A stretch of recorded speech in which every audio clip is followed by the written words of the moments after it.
Shedeur taking fewer reps, do you think that's a bad sign? No, not at all. It's too early for all of that. He just arrived. He's a rookie.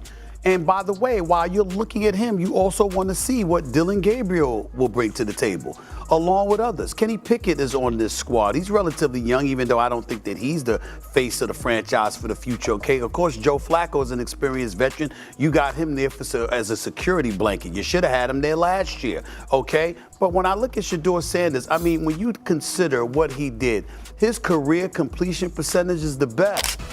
We've got some breaking news out of the NFL where the Browns have signed Shedeur Sanders to his rookie deal. Our NFL insider Jonathan Jones reporting that it's a 4-year, $4.6 million deal. So Cleveland, if you remember, selected Shedeur in the 5th round of this year's draft with the 144th overall pick. The NFL thought they were getting a quarterback. Shedeur Sanders showed up with a business plan and a briefcase. This man didn't just sign a contract, he rebranded it. While other rookies begged for jersey numbers, Shedeur's out here asking for stock options. Did the Browns just hire a QB or accidentally recruit a boardroom assassin? Either way, the league is shook. Strap in because Shedeur Sanders just turned the NFL into Prime Equity, Inc. And everyone's scrambling for shares.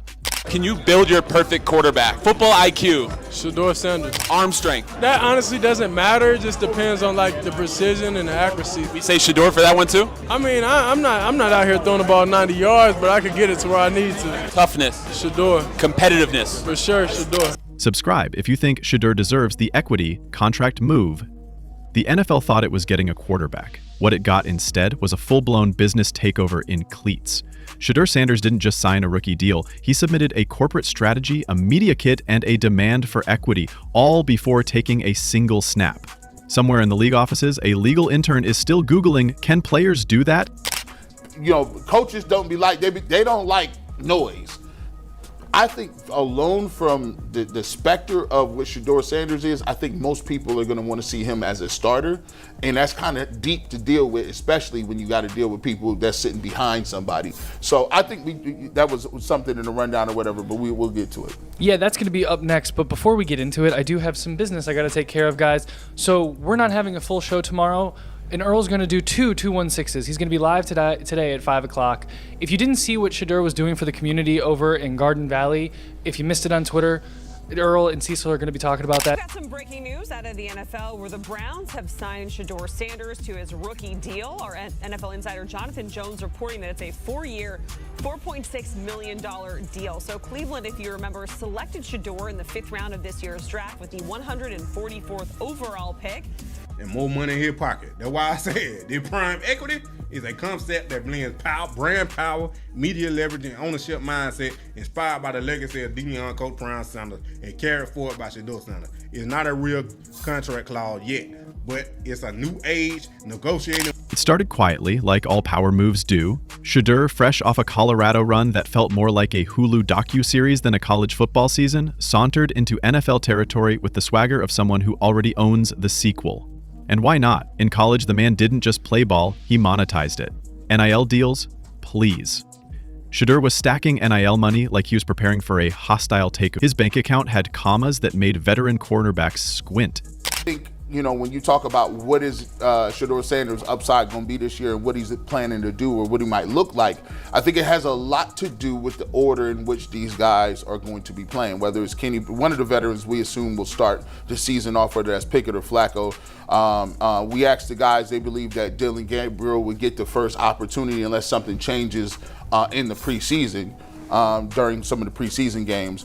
But if you have Shedeur Sanders, right, how many games do you need to see him in order to evaluate what his upside is? We're talking luxury watches, brand collabs, media appearances, maybe a yacht that spells Prime, JR in gold lettering. While most college athletes are budgeting for ramen, Shedeur was probably hosting meetings with sports lawyers over sushi. And not the grocery store kind. We're talking the stuff that comes with a side of investment advice. All right, you covered Johnny Manziel. You covered Baker Mayfield when things got started here. How big of a, quote, circus do you think Shedeur Sanders is going to be, if at all? I don't know about, like, right? I mean, obviously there's elements to his his popularity and the fact that he's clearly more talented than any fourth quarterback that's ever been on a training camp field. So when draft time rolled around, the NFL figured they'd seen it all. Oh, you sweet summer children. The league expected the usual. Sign your name, shake a hand, toss a ball. But Shedeur doesn't play by playbooks written in 1995. He came in with a contract that read more like a Silicon Valley startup term sheet. Performance incentives? Check. Signing bonus? Sure. But tucked in between the bullet points was something that made executives blink. Equity-based incentives. Not cash, not perks, not even private jets. Ownership. You know, the kind of thing players usually hear about in retirement speeches. But Shedeur wanted it now, with interest, and possibly a seat at the next board meeting. He wasn't just asking to lead a team, he wanted to be on the org chart. Forget the playbook. This kid showed up with a business model, and somewhere in Cleveland, a team exec probably fainted into a pile of outdated spreadsheets. The Browns thought they were signing a quarterback. Instead, they just hired a CEO who moonlights as a gunslinger. You could almost hear the panic across the NFL. Equity? What is this, Shark Tank? The old guard was rattled. Imagine trying to explain to your owners that your backup QB is now asking for a piece of merchandising revenue. That same QB who hasn't even thrown a pass in your stadium yet. It's like if a summer intern demanded stock options and their own office on day one. He's an example. Doesn't matter where you pick. That's right. And economically, he's got plenty of motivation. Economically, this may have hurt Shedeur Sanders, but opportunity-wise, it didn't, because he's on the team where I think he has a good shot to make a difference, and I think kid's going to be a great player. Yeah, you know, you heard him say all I needed was the chance, and now he's got it. So. But here's the twist. Shedeur can demand it. He's not just a prospect. He's a media entity, a brand, and frankly, a walking marketing department. At Colorado, he didn't just move the ball, he moved ticket sales, jersey sales, and the entire national conversation. Every appearance was a media circus. Every press conference felt like a Netflix trailer. You weren't watching a quarterback, you were watching content. And in a league obsessed with eyeballs and engagement, that's currency. Cold, hard, digital currency. So when Shedeur walked into that negotiation room, he wasn't asking for a favor, he was naming his price. And let's be honest, it was never just about football. This was legacy. Dynasty. A calculated expansion of the Prime Inc. empire. Because behind every great quarterback is an even greater marketing strategy. And Shedeur had one cooked up before the ink dried on his draft card. Blame Dion if you want. That's where it started. Coach Prime didn't just raise a football player, he raised a visionary. Dion turned Jackson State into a movement. He turned Colorado into a content engine. And now Shedeur is turning the NFL into his next business venture. They do. He's incredibly accurate. Yes, he is. He really understands not only offensive football, but he understands what you're doing as a defense. So he'll pick you apart that way. He processes quickly. Like, all those things to me are big time attributes. And I just remember last year at this time, Bo Nix falling. People saying, hey, Bo Nix is going to be a second rounder. And Bo Nix is not. By the way, that guy was one of the best quarterbacks in this rookie class last year. So I don't worry about what the evaluators say about Shedeur Sanders. I think the guy is a big time player. This wasn't a player following in his dad's footsteps. This was a full-scale Prime 2 rollout. Dion taught him how to read defenses, sure, but he also taught him how to read contracts. Oh, they'll celebrate individuality as long as it fits into the schedule and doesn't mess with the salary cap. But ownership? That's sacred ground. That's for billionaires in box seats and oil magnates with weekend golf addictions. Now imagine their horror when a 20-something rookie with designer sunglasses strolls in and says, "Yeah, I'll take a little piece of the pie, thanks." There were probably emergency Zoom calls, lawyers whispering frantically, marketing execs trying to calculate just how much Shedeur jerseys were worth to the franchise. Agents are taking notes. Somewhere, Patrick Mahomes is blinking twice and wondering why he didn't ask for 3% of the Chiefs back in 2018. Sanders was reportedly throwing with a 10-year veteran touch. Kurt Warner, my evaluation is he's the most accurate quarterback in this draft. There's a lot to like. He wasn't a fifth-round prospect in my opinion. And the decision that made him millions of dollars was just staying true to himself. This quote pretty much summarizes everything. My job isn't to prove people wrong, it's to prove myself right. And that's why Because once you realize your value isn't just in completions, but in clicks, conversions, and culture, everything changes. This isn't just about the next play call, it's about owning the playbook. Shedeur didn't invent this idea, but he may have perfected the packaging.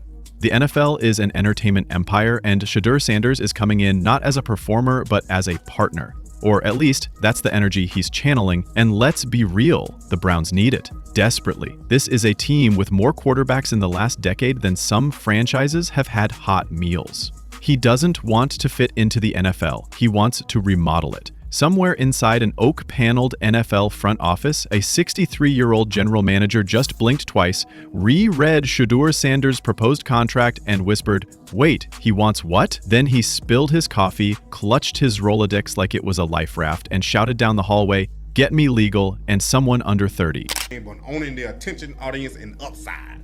That's the definition right there. A player's total value beyond the field, including the media brand, fan base influence, content rights, merch sales, NIL history, and ability to generate attention, revenue, and culture.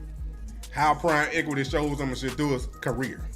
Media presence. Shedeur blogs, YouTube, IG Live, Twitch. Direct-to-fan marketing machine. You know, you leverage that to them big companies that making money off of your name. Like you turn on First Take, all these football shows, they got a segment. Because this wasn't your standard, here's your rookie contract, now smile for the camera moment.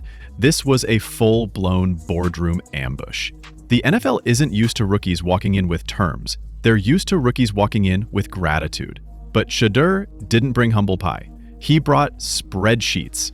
For a league that loves control almost as much as it loves billion-dollar TV deals, this was a nightmare dressed in designer cleats. You see, the NFL is the last fortress of just be grateful and play. These are the same folks who resisted guaranteed contracts for decades, gasped at NIL endorsements like they were a moral crisis, and still hold emergency meetings if a player dares to monetize their personality. And the irony? Oh, it's delicious. The NFL constantly parades its love of entrepreneurship. Look at our players, building businesses, making moves, being CEOs, until, surprise, one of them actually tries it, and now everybody's pretending the copier's broken so they can hide in the supply room. You don't believe that. But, you know, guys, here's the facts. Like, all of us in the media who watched the film had him somewhere between the first, maybe the third. There was some disconnect in the pre-draft process. Right. I think Peter's making an interesting nuanced point. When you have an agent, you're getting active feedback that you could react to. Maybe you go back in for another visit. There was some disconnect in the pre-draft process, Gree. There's no other way to reconcile his ability and the result of what happened. Right. And so, Matt, what? It's just disgusting. The idea that Shedeur could turn his contract into a strategic asset, not just a paycheck, is foreign enough to make entire legal teams reach for antacids. They expected a quarterback. What they got was an IPO. Some poor executive actually Googled how to dilute equity in a football team and got redirected to a Shark Tank episode. No help there. But of course, this kind of swagger doesn't appear out of nowhere. No, this is nurtured, it's coached, it's engineered. Enter Deion Sanders, aka Coach Prime, aka the human branding machine. This isn't just a coach who calls plays, this is a coach who builds platforms. And you think his son wasn't watching? Shedeur learned more about monetization by watching Deion micromanage a camera crew than any NBA ever will. He saw firsthand what it means to be a walking brand, a content ecosystem, a commodity with leverage. So by the time he hit the NFL, he wasn't interested in signing on the dotted line. He wanted to redesign the dotted line. This isn't a family. It's a media empire. And now that the floodgates are open, good luck putting this genie back in the locker room. Because Shedeur's not alone. Other players are watching and plotting. We're entering a new era. One where athletes aren't just athletes. They're influencers, investors, and intellectual property managers. You got to go and understand the situation that you're in and be able to approach that and get the best out of it. You could view things as you're not getting reps in a negative way, or you could view it as, okay, when it's my time to get out there? So there's no excuses, because when you get out there, nobody cares how many reps you got. Whenever you get in the game, nobody cares if you took a snap before. Patrick Mahomes already restructured his deal with long-term cash flow and business development in mind. Russell Wilson has an empire of his own. LeBron James literally built a media conglomerate while still playing. Shedeur just compressed all that energy into year one. The message? The NFL is no longer a league, it's a marketplace. And what happens when more players start acting like owners? Everything changes. Contracts shift from performance clauses to partnership stakes. Players negotiate not just their salary, but their share of the brand. Suddenly, locker room culture includes cap tables. Players have stylists, agents, and now, venture capital advisors? By 2030, halftime speeches will sound like Shark Tank. I'm seeking 5% equity in your offense for a 10% bump in my snap count. Someone call Mr. Wonderful. The NFL's biggest nightmare? They're no longer just competing with other sports leagues, they're competing with ownership opportunities. If a player can make more money and retain more control building his brand than playing for your franchise, guess what? He's gonna build the brand. I do see Shedeur Sanders starting for the Cleveland Browns at some point this year. Lead with work, not clout. I think he took on the persona of a DB, not a QB. As a DB, you're able to do certain things. You can speak loud and be rambunctious and have that bravado, but as a quarterback, reminder, you are the CEO of that franchise. This is the best situation for Shedeur because he has to claw his way to the top. Does he have the capabilities of doing it? Absolutely. And post the highlights on TikTok. Shedeur just fast-tracked that future. He walked in like a quarterback, he left like a founder. And the league? It's been put on notice. This isn't just a cultural moment, it's a contractual revolution, the kind that sends ripple effects through every negotiation room from now on. Some rookies just want the ball. Shedeur wants to design the playbook and own the publishing rights. He didn't walk into the NFL, he acquired a position. He didn't just sign the dotted line, he rewrote it. Because, in a league full of future stars, Shedeur Sanders just reminded everyone he's not just playing the game, he's changing the business model. Some rookies want the starting job. He understands the moment. He understands leverage. And most importantly, he understands that football is just the beginning. The sport is the platform, the brand is the business. And if he plays it right, and make no mistake, he plans to, he walks away with more than rings. He walks away with equity. This is the evolution of the athlete in real time, from player to partner, from salary to shares, and the league can either panic or pivot. Because Shedeur Sanders didn't just destroy the rookie contract, he rewrote the rules entirely. Now the question is, who's next?